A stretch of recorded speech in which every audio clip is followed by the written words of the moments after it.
Untuk pertanyaan yang pertama, judulnya Rancangan Undang-Undang Perampasan Aset.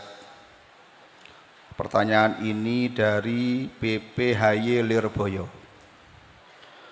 Rancangan Undang-Undang Perampasan Aset mengatur mekanisme baru dalam merampas aset milik individu yang diduga terlibat dalam tindak pidana penggelapan uang negara. Secara umum, tindak pidana penggelapan uang negara adalah tindakan seseorang atau sekelompok orang yang dengan sengaja menyalahgunakan atau mengalihkan dana milik negara untuk kepentingan pribadi ataupun pihak lain.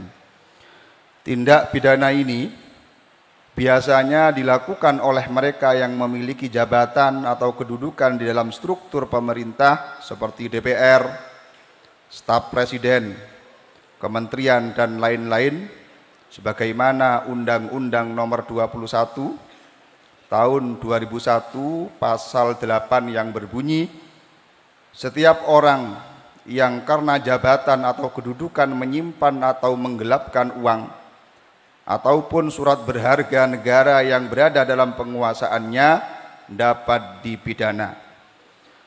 Tujuan utama rancangan undang-undang perampasan aset ini adalah mengembalikan kerugian negara atau aset recovery agar dampak finansial dari kejahatan tersebut dapat diminimalkan. Proses perampasan aset dalam rancangan undang-undang ini diawali dengan penelusuran aset atau aset tracking oleh aparat penegak hukum seperti penyidik dari kepolisian, kejaksaan ataupun Komisi Pemberantasan Korupsi ataupun KPK. Dalam hal ini, aparat berwenang menelusuri aliran dana pemilik aset dan hubungan antara aset yang ditemukan dengan tindak pidana penggelapan uang negara. Kemudian, ternyata hingga kini pembahasan rancangan undang-undang perampasan aset masih mandek. Salah satu alasan utama lambatnya pengesahan adalah pertimbangan etis dan keadilan terhadap keluarga pelaku.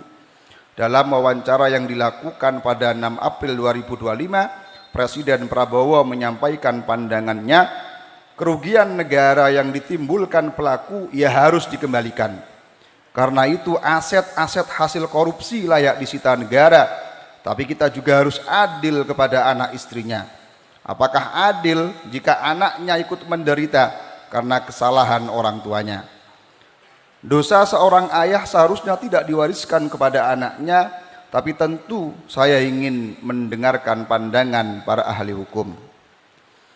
Pertanyaan, bagaimana hukum merampas aset dari pejabat yang diduga melakukan tindakan korupsi dengan pertimbangan sebagaimana dalam deskripsi?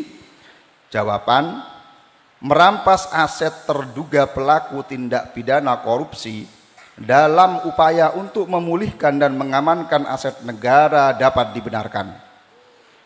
Untuk mewujudkan hal tersebut, perlu kiranya diusulkan beberapa hal kepada perancang undang-undang. Dalam hal ini legislatif dan pemerintah sebagai berikut. 1. Menyempurnakan dan mempertegas sistem hukum dan regulasi agar tidak terjadi timpang tindih. Membentuk pengawas independen agar tidak terjadi penyalahgunaan undang-undang.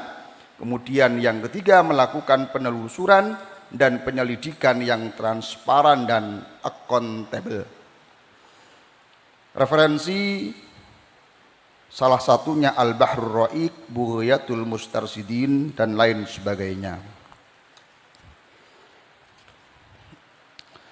Untuk soal sub B, jika dibenarkan bagaimana hukum pemerintah menunda pengesahan RUU tersebut menimbang kasus korupsi yang merajalela?